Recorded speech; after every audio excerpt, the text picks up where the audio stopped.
Sir, ಈಗ ಸಿದ್ದರಾಮಯ್ಯ ಅವರು ಅಹಿಂದ ನಾಯಕರಾಗಿ ಗುರುತಿಸ್ಕೊಂಡಿದ್ರು. ಸೊ ಅವರ ಬದಲಾವಣೆಯಿಂದ ಅಹಿಂದ ಸಿದ್ದರಾಮಯ್ಯ ಸಾಹೇಬರು ಬರೀ ಒಂದು ಅಹಿಂದ ನಾಯಕರಿಲ್ಲ. ಸಿದ್ದರಾಮಯ್ಯ ಸಾಹೇಬರು ಪೂರ್ಣ ರಾಜ್ಯದ ನಾಯಕ. ಅವ್ರಿಗೆ ಬಹಳ ಕ್ಲೋಸ್ಲಿ ನೋಡಿದ್ದೀನಿ ನಾನು. ಅವ್ರ ಶಾಸಕರು ಆವಳಿಗಿದ್ದ ಅವ್ರ ತನಕ ಅಡ್ಮಿನಿಸ್ಟ್ರೇಷನ್ 2013-18 ತನಕ ಏನ್ ಅಡ್ಮಿನಿಸ್ಟ್ರೇಷನ್ ಇತ್ತು, ಮತ್ತೆ ಇದು ಹೀಗೆ ಇದೆ ಅಂತ ಅಡ್ಮಿನಿಸ್ಟ್ರೇಷನ್ ನಾವು ನೋಡ್ಲಿಲ್ಲ ಮೊದಲು. ಮತ್ತು ಎಲ್ಲಾರ್ಗೆ ತಗೊಂಡು ಹೋಗೋರು, ಎಲ್ಲಾ ಜಾತಿ ಧರ್ಮಕ್ಕೆ ತಗೊಂಡು ಹೋಗೋರು. ಅವ್ರ ಒಂದು ಲೀಡರ್, ಒಂದು ಮಾಸ್ ಲೀಡರ್ ಅದಾರ. ನಮ್ಮ ಬರೀ ಒಂದು ಅಹಿಂದ ನಾಯಕ ಅಂದ್ರೆ ಹೇಳುದಿಲ್ಲ, ಪೂರ್ಣ ರಾಜ್ಯದ ಎಲ್ಲಾ ಜಾತಿದ ನಾಯಕರು. But very efficient, very disciplined, ಒಳ್ಳೆ ನಾಯಕರು. ಮತ್ತು ಡಿ ಕೆ ಸಾಹೇಬರು ಅವರು ಒಂದು ಮಾಸ್ ಲೀಡರ್ ಆಗ್ತಾರೆ. ಅವ್ರನ್ನ ಕ್ಲೋಸ್ಲಿ ಅವ್ರ ಜೊತೆ ಕೆಲಸ ಮಾಡ್ತಾ ಇದ್ದೀನಿ. ಅವ್ರ ಅಧ್ಯಕ್ಷ, ನಾನು ಜಿಲ್ಲಾಧ್ಯಕ್ಷನಿದ್ದೆ.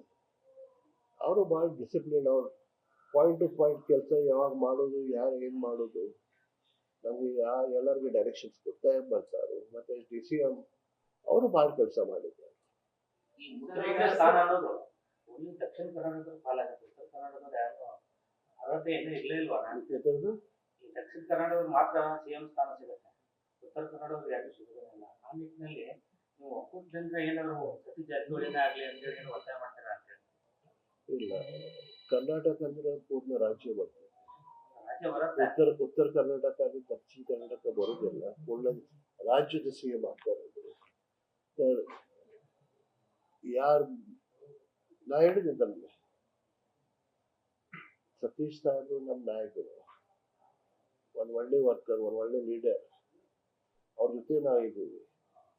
ಬಟ್ ಹೈಕಮಾಂಡ್ ಏನ್ ಡಿಸಿಷನ್ ತಗೋತಾರೆ, ಆ ಡಿಸಿಷನ್ ನಾವು ಬಂದಿದ್ದೀವಿ. ಸಿದ್ದರಾಮಯ್ಯ ಎಲ್ಲ ವರ್ಗದ ನಾಯಕರು. ಈ ಒಂದ್ ವೇಳೆ ಅವ್ರ ಬದಲಾವಣೆಯಿಂದ ರಾಜ್ಯ ಕಾಂಗ್ರೆಸ್ಗೆ ಸಾಕಷ್ಟು ಹಿನ್ನಡೆ ಆಗುತ್ತೆ. ಬರುವಂತಹ ಚುನಾವಣೆಗಳಲ್ಲಿ ಚರ್ಚೆ ಕೂಡ ಇಲ್ಲ. ಸಿದ್ದರಾಮಯ್ಯ ಸಾಹೇಬ್ರಿಗೆ ನೋಡಿದ್ದೇನೆ ನಾನು. ಅವ್ರ CM ಇರಲಿ ಇರಬಾರ್ದು, ಅವ್ರ ಪಕ್ಷ ಸಲುವಾಗ ಅವ್ರು ದುಡಿತಾರೋ, ಪಕ್ಷ ಜೊತೆ ಇರ್ತಾರೋ. ಯಾರು ಬೇರೆ CM ಆಯ್ತಂದ್ರೇನು ಅವ್ರು ಒಂದು ನಮ್ ಶಕ್ತಿ ಇದೆ. ಸಿದ್ದರಾಮಯ್ಯ ಸಾಹೇಬ್ ಆ ಶಕ್ತಿ ನಮ್ಗೆ ಕೊಡ್ತಾರೋ, ಅವ್ರು ಬಿಡುದಿಲ್ಲ. ಏನ್ ಪಾರ್ಟಿಗೆ ಏನ್ ತೊಂದರೆ ಆಗುತ್ತೆ.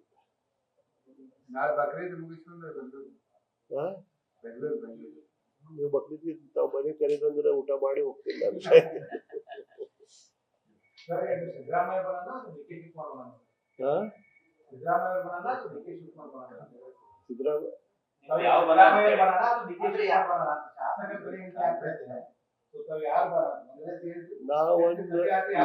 ನಾ ಮೊದಲ ಹೇಳಿದ್ದೇನೆ, ನಾ ಕಾಂಗ್ರೆಸ್ ಪಕ್ಷದ